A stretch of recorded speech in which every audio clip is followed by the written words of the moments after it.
সকাল ভোর ৫টায় আমাদের পিটি শুরু হয়, তো একসাথে সে পিটিতে যায় এবং পিটি করা অবস্থাতে সে পড়ে যায়।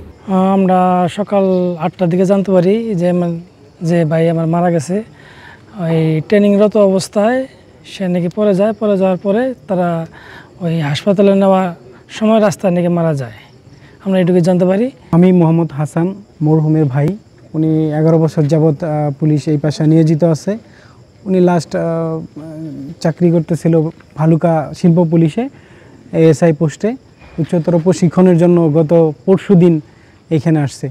মরহুমের এক ছেলে এক মেয়ে, ছেলের বয়স 5 বছর, মেয়ে 1 বছর 2 মাস। মরহুম এখানে আসছে গত পরশুদিন। আজকে সকালে আমরা 8টার দিকে জানতে পারি যে হঠাৎ করে অসুস্থ হয়ে তিনি হাসপাতালে মৃত্যুবরণ করেছেন।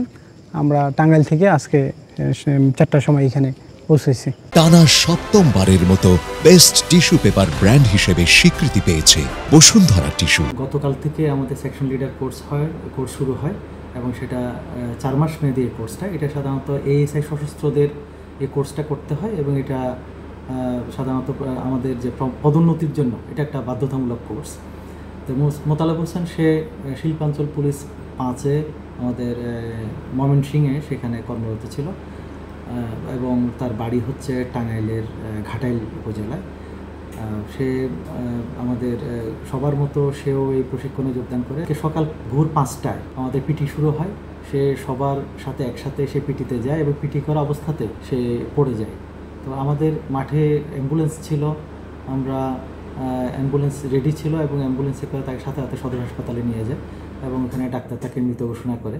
তবে আপনার একটা বিষয় বলে রাখি যে আমাদের এখানে যত প্রশিক্ষণার্থী আসেন সবাই ওই ইউনিট থেকে, তাদের মাতৃ ইউনিট থেকে সবাই মেডিকেল ফিটনেস সার্টিফিকেট নিয়ে আসে এবং এখানে আসার পর আমরা তাদেরকে এখানে ডাক্তারের মাধ্যমে মেডিকেল করায়, চেক আপ করায় এবং সেখানেও ডাক্তার গতকালকে সব ডাক্তার এখানে তাদেরকে মেডিকেলি ফিট হিসাবে এবং ট্রেনিং করার জন্য উপযুক্ত হিসাবে ফিটনেস সার্টিফিকেট দেয় এবং ফিটনেস সার্টিফিকেট পাওয়ার পরে সাধারণত আমরা ট্রেনিং শুরু করি।